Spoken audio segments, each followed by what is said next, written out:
Jubilees by election లో భాగంగా Congress party అభ్యర్థి నవీన్ యాదవ్ ని గెలిపించాలని శంషాబాద్ డివిజన్ కాంగ్రెస్ పార్టీ కార్యకర్త శేఖర్ యాదవ్ ప్రజలను కోరారు. ఈ రోజు జూబ్లీస్ కాన్స్టిట్యున్సీ లో బై ఎలక్షన్ వచ్చింది. మేము బూత్ నెంబర్ 148, 49లో తిరుగుతున్నాం. ఇక్కడ ఉన్న ప్రజలు ఏ కాలనీలో చూసినా కూడా ఎక్కడ డ్రైనేజ్ వ్యవస్థ అక్కడనే ఉంది, వాటర్ కలెక్షన్ లేదు, నల్ల కలెక్షన్ లేదు, చాలా వాటికి రాలే. ఇవన్నీ ప్రాబ్లమ్స్ ఏముంది, బీఆర్ఎస్ వాళ్ళు గతంలో మాగంటి గోపీనాథ్ టీడీపీలో గెలిచారు.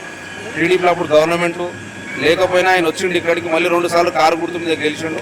ఎక్కడ అస్తవ్యస్తంగా ఉంది. ఇలా ప్రజలందరూ కూడా కాంగ్రెస్ పార్టీ ప్రభుత్వం ఉన్నది, 2 సార్లు తప్పు చేసినాం, ఈసారి ఖచ్చితంగా నవీన్ యాదవ్ గారికి ఓట్లేస్తాం, గెలిపించుకొని మా డెవలప్మెంట్ రోడ్ల సమస్యలు కానీ, మోరీలు కానీ, డ్రైనేజ్ కానీ, ఇందిరా మిల్లు కానీ తెచ్చుకుంటామని కాలనీ మొత్తం తిరిగిన. దాదాపు నేను ఇప్పుడు 200 ఇళ్ళు తిరిగితే 195 ఇళ్ళ రెస్పాన్స్ నవీన్ యాదవ్కి ఇస్తాం, మా పిల్లగాడు, మా కొడుకు, మా మనోడు అని చెప్తారు. ఈరోజు బీజేపీ కానీ, బీఆర్ఎస్ కానీ, కాంగ్రెస్ పార్టీ పోటీ ఇవ్వలేదు. ఈరోజు భారీ మెజార్టీతోటి నవీన్ యాదవ్ గెలవబోతున్నాడు.